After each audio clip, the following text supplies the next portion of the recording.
Hello, আসসালামু আলাইকুম everyone, welcome to pink Galaxy. আপনারা সবাই কেমন আছেন? আমিও ভালো আছি। তো আমি আমার ব্ল্যাক প্যান্থার ওর মায়ের কাহিনী নিয়ে চলে আসলাম। তো প্রথম থেকে বলি, তো ব্ল্যাক প্যান্থার হলো যে ওর মার দ্বিতীয় জন্ম। তো ওর আরও কোনো ভাই বোন হয়েছে কিনা তাই সেটা আমি সঠিক জানি না। তো এর আগে 2 মাস আগে ওর মা আরও 4টা জন্ম দিছিল। তো কোথা থেকে জন্ম দিছিল জানি না। তো আমি এক জায়গাতে একটা বিড়াল আনছিলাম, তো ওর মা প্রায় আসতো।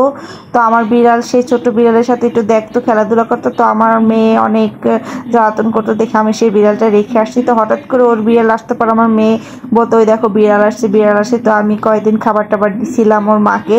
তো হঠাৎ করে দেখে কি ও 4টা বাচ্চা এনে এনে আমার দরজার সামনে রেখে চলে গেল। না, আমি তো কিছুই বুঝতে পারলাম না, কিরে বাচ্চাগুলো কোথা থেকে আসলো। হঠাৎ করে দেখি যে ওর মা এসে ম্যাও ম্যাও করতেছে। তো আমি আমার কাছে বাসায় মাংস ছিল, মাছ ছিল, আমি ওই বাচ্চাদের খাওয়াইছিলাম। তো হঠাৎ করে আমি বাড়িতে চলে যাই। বাড়িতে যাওয়ার কারণে ওদের কোনো খাবার দেওয়া হয় না, কিছু না। তো এসে দেখি বাচ্চা 4টা নাই, আর ও আসে না। তো 2 মাস ধরে আর আসে নাই আমার বারান্দায়, আর বাচ্চাগুলো নিয়ে গেছিলো। 2 মাস পর আবার ওকে দেখি, তো প্রায় আমার বারান্দায় আসতো, ম্যাও ম্যাও করতো। তো আমি হঠাৎ করে একদিন করলাম কি, একটা মাছের টুকরা নিয়ে দিলাম। আমার ভিডিও আছে, ভিডিও করছিলাম ওকে নিয়ে। তো হঠাৎ করে মাছ দিলাম। ওদিনকার আমাকেও খুব ভয় পাচ্ছিল ওর মা। তো ভয় পাচ্ছিল পর আমি আর তেমন কিছু করি না, শুধু মাছের টুকরা দিয়ে একটু ভিডিও করে চলে গেলাম।